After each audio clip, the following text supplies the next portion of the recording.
Someone posed a really interesting question the other day. Basically, the question was this: if God had the ability to know who was going to choose him and who wasn't going to choose him, why not just only create the ones that he knew would ultimately choose him and not create the ones that he knew wouldn't choose him? That, in theory, should allow for the existence of free will while simultaneously avoiding the unnecessary suffering for all of the people who chose not to choose him, right? Now, the fast answer to this is essentially what was the point of creating the people in the first place.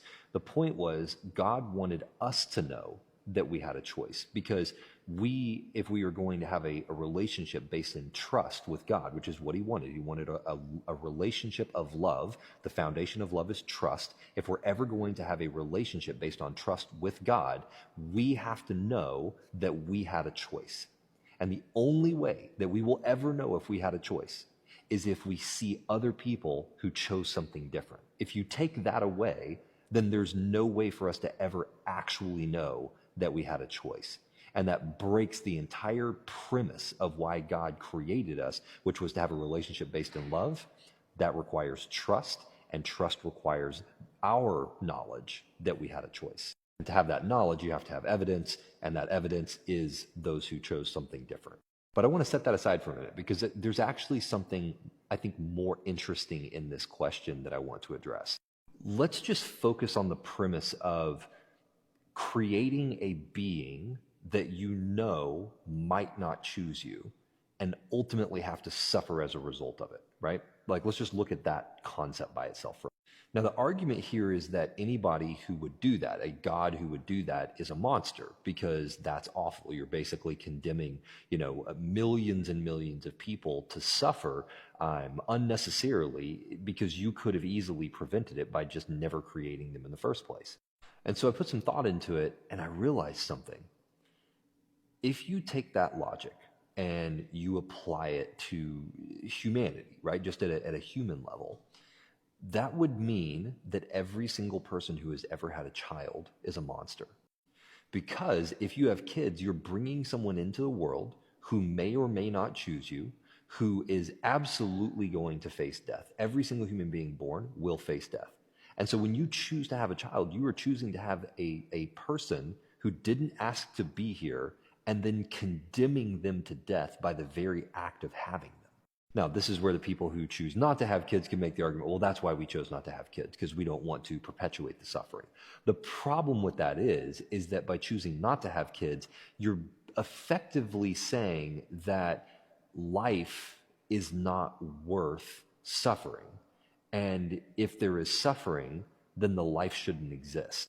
Now, setting aside the slippery slope that can lead to, because if life shouldn't come into existence because of suffering, then you could very quickly take a step over to say life should go out of existence because of suffering as well. And so then you end up becoming Thanos, just with a stronger constitution.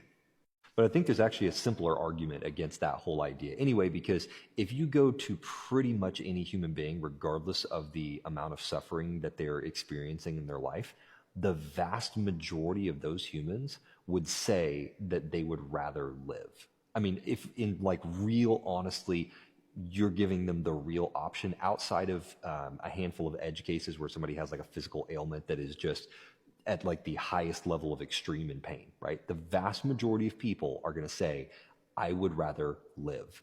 Which means that if they have to choose between non-existence and existence, the vast majority of people choose to exist. And so if you're choosing never to bring anyone into existence in the first place because of suffering, you're choosing something that is contrary to what the vast majority of human beings would have wanted to choose for themselves. And interestingly enough, if you are one of those people that says, well, I don't have kids for that very reason, well, the reality is that what we do to monsters, when we see someone who is doing something that is truly monstrous, which is what we're saying, what we're attributing to God for creating human beings and into a situation where there's the possibility for them to experience eternal suffering because they chose something other than him, right? We're saying that he is a monster for doing that.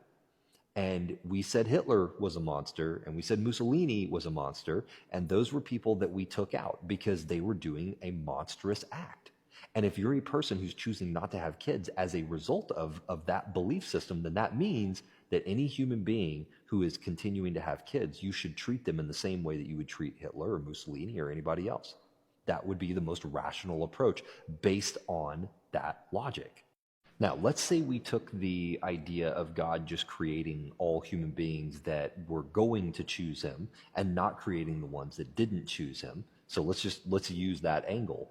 Well, if we fast forward maybe 50 years from now with what we're doing with genetics, it's entirely possible that we could create children that would never choose anything bad.